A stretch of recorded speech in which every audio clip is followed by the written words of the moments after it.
What is up, you guys? Welcome to the channel. My name is Brendan Bickus, aka Super B, and today we got something a little different for you guys. As you can tell, or as everybody knows, it is quarantine and it is changed the minds of a lot of people and myself, so I had nothing to do. And the other day, actually, I got a flat tire, or I know for a fact actually I got a nail in my tire. So today I'm going to show you guys how to fix it.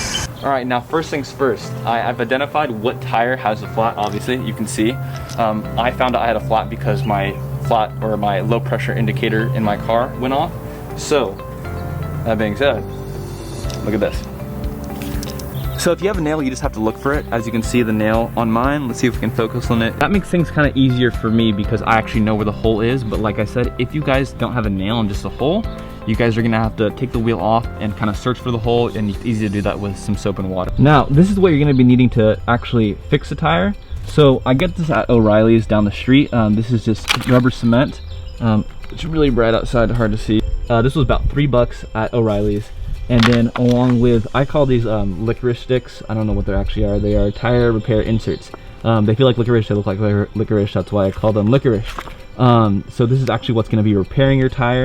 Last but not least, you will need this ream repair tool. I don't know what it's called. I don't have the bag for it anymore. This is from an old kit. I like the T-bar setup because it's easier to push in and out. And also, if you can see, this one has a little cork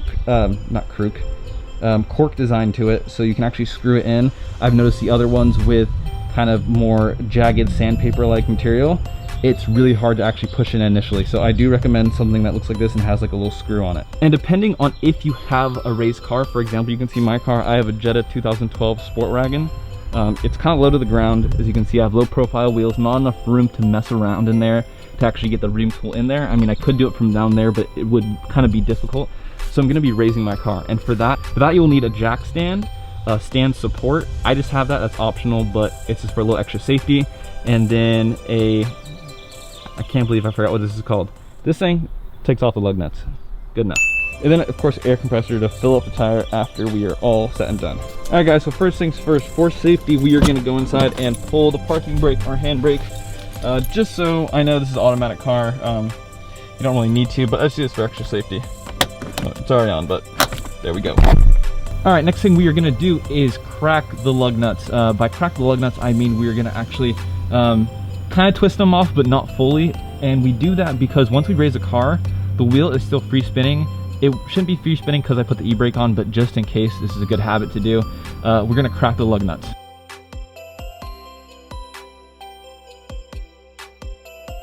Real quick guys, I wanna stop the video right there. This is about the second or third time I've changed the wheel on this car, and I totally forgot this car has a key on it. A keyed lug nut is pretty much something so that it's a lock nut, and it allows pretty much your tire not to be stolen. So that, if you have that, that will be located in your emergency tire kit in the back of your car. I'm gonna go grab that real quick, then I'm gonna finish this.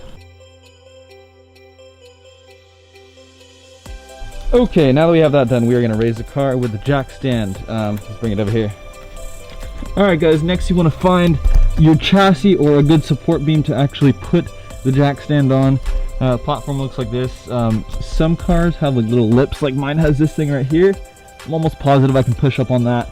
That's where my emergency stand works. You just really don't want to put it on anything important, because if it's something that could break, like your gas tank or even dent, that's something you definitely don't want to do. So yeah, try to find the chassis or a good support stand for this. All right guys, as you can see, my car is now jacked up. We're gonna put the support stand under just for extra safety, and then we're still gonna leave the jack stand actually on. Like I said, I just like to be extra safe when I do these things. Support stand. And that's what the support stand looks like when it's under the car. Doesn't even have to be touching, just there for protection. Whew, okay, now time for the wheel. We're gonna finish taking off the lug nuts and then pretty much tires off just like that.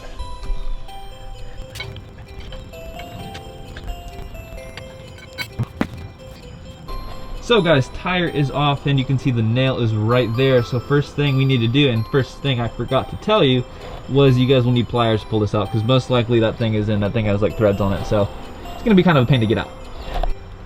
All right, you guys, this is our culprit right here. And as you can see, it left a hole. See if we can find it. Focus, focus, focus. It's not focusing. It was like right here. You can see it. Bang. So that is what we're gonna be putting our ream tool through. Let's do it. Okay, this part's gonna be kind of hard to film on my own, so I need to ask for assistance. Hey sissy, I have a job for you. Yeah. You wanna do a job? Mm. You know, it's a very overcompensated job. YouTube video. Can we film it? Do you want me to film it? Guys, I have the help of my wonderful, lovely sister. Wait. Come on, yeah, you're ready. You have to be ready. Come on. Alright guys, so here is the ream tool we're gonna use to actually clear the tire. Why we do this is because we don't want any extra debris, and actually we need to make the hole a little bit bigger for the licorice to fit in. Sissy, come over here. So try to focus on this real quick. So as you can see, the hole is kind of small. Like I said earlier, this thing is really easy because it's a screw type. So once you get this first part in, it's really easy to push it in and twist it. So sometimes you will have a struggle putting it in, but I got this one in relatively easy. And what I'm gonna do is I'm gonna go kind of twist if you have issues, since this one's a screw, and then twist it in pretty easily. So I'm just gonna keep going doing this. And you're gonna see rubber come out, and that's totally fine. It looks like you're damaging your tire, but it's actually, like I said earlier, clearing it out. So I don't know if you guys can see this or if the camera's focused right now, but the hole, ow, this thing's hot. Don't touch this. As you can see, the hole is much bigger. It looks a little more circular, more clear. So now we're gonna grab the rubber cement and the licorice. All right guys, so we have our licorice right here, our rubber cement. What we're gonna be doing is we're gonna take the licorice out. There's 5 licorices, you only need 1. These things are really, really sticky. You're gonna get stuff on your hands. It's totally fine. So, see this part? I don't know if you can see, but it's kind of circular. You're gonna need to flatten that out because you're gonna need to thread it through this little hole right here. Okay, so now we have the licorice set in the ream tool halfway through. As you can see, hole right here. It's kind of pinned. What you're gonna do is first, actually, you're gonna get some rubber cement. What I like to do is I like to cover the hole just because, just to give it a little extra seal. It's okay if some rubber cement actually goes in there. So now we're gonna grab this, and we have to do it, kind of push it in. And you gotta really, really push it in, even when you think it's not done, until this thing actually slides through. All right, now that it's in, pretty much it's pretty deep. So what you have to do is you have to give one fast, quick tug, and then everything should be good. Let's see if I can do it. All right. Okay, so now that this is, you have some extra licorice right here, and this is hanging out, it should be in. What we want to do is kind of look around, make sure you don't see any bubbles from the rubber cement or anything's coming up, and then we're going to cut the extra licorice off. Try to get as much off as you can. There is going to be obviously some hanging out, and that will kind of flatten as you drive a little bit. Now obviously you can make this thing a little cleaner.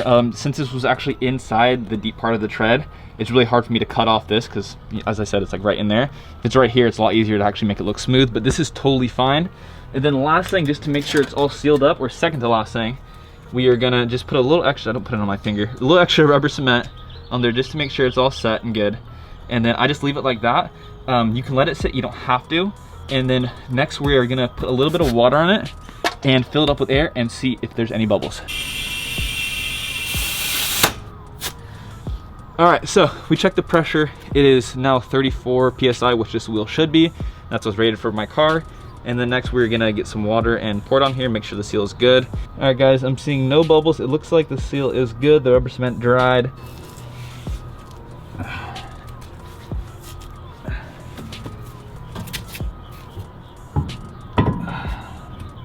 So real quick guys, a quick tip. When you're putting your lug nuts back on, you wanna do it in like a star pattern. So from here to here, to here, to here, to here, because that just ensures that you actually have a snug fit when you're tightening your lug nuts.